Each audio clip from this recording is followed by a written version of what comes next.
Hi and welcome. So we're going to do a language rant today. This is a little bit different and I'd like to make this a topic that maybe gets addressed a little bit more, but today we're going to talk a bit about who we are in our second language or target language. And so this is something, I'll be honest with you, that I've also had to think about in depth. And one thing that I've noticed is that classes don't often address this. And I'm not sure why, because as you're learning a language, once you get to a certain level of fluency, you really have to think about your personality in your target language. And so there's a lot to that. So we grow up in a culture, we assume that everything that we're around for the most part is normal, that everyone thinks and does and expresses the same way. And obviously once you get out into the world, you realize that's not true. So it's even more so when you're talking about language. So we have certain things, right? Who do I need to be in my second language? Maybe I am learning for professional goals. So I want to be more professional in my language. And so maybe that means more formal, but it also is going to depend on the industry. So we have maybe the topic of formality. We also have the topic of formality with culture, because that's different from culture to culture.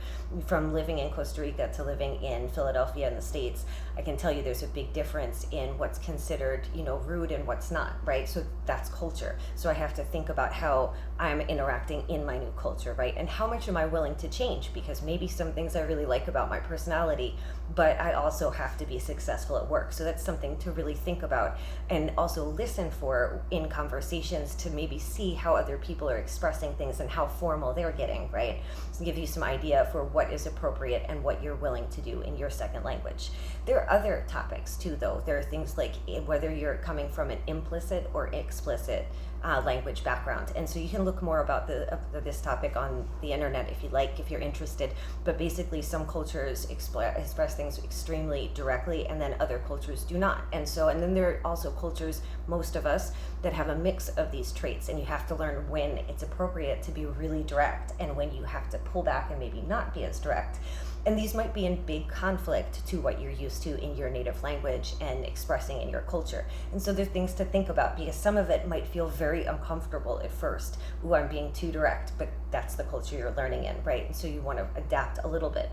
And again, that's personal choice too. How far you adapt is up to you. Other questions like which topic or which accent should I pick? That's a pretty big topic, right? So when you're learning a language, you want to make sure that you're learning an accent that's really going to apply to your life, so it makes sense. So for example, I live in Costa Rica. It's extremely important for me to learn Costa Rican phrases, sayings, words, etc.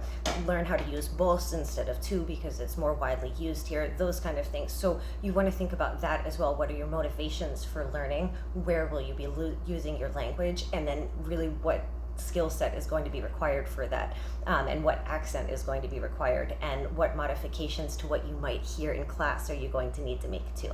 So just a couple things to get you started on this question of who am I in my target language, because it's a lot bigger than these 3 minutes and 20 seconds can possibly do. But leave some comments for me if you've ever struggled with this or have some ideas about it, and I will talk to you soon. Have a great day.